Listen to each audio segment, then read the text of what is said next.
Dollar Quartet is essentially a staged recreation of an actual event. At Sun Studios, December 4th, 1956, and what was a glorified jam session has become a story where you get to take a very intimate look into not only the lives of these four legends, but the beginning of rock and roll music, and the man who gave this to the world, Sam Phillips.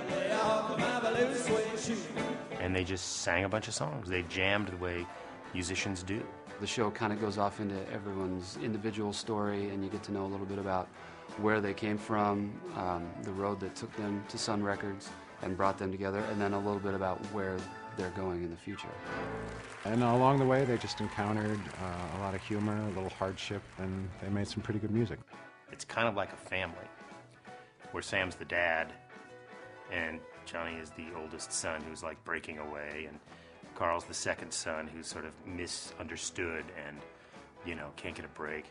And Elvis is the third son who's sort of the golden child that all the great stuff happens to. Of course, the baby is Jerry Lee, who's a pain in the ass. That family dynamic always sort of made sense for me in this show. Down by the riverside, study, war no more.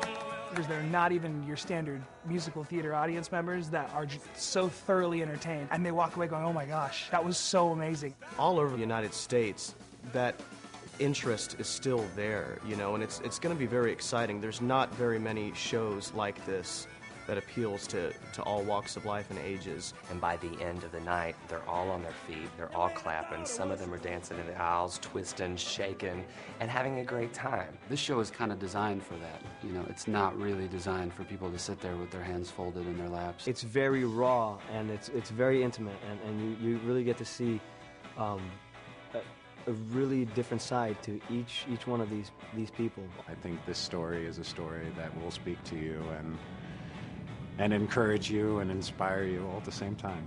But no matter, you know, whether it's a busload of high school kids or a bus of senior citizens or a bunch of college kids on a Saturday night, by the end of the show, everyone's on their feet, everyone's clapping, everyone's having a good time. This courageous great balls of fire.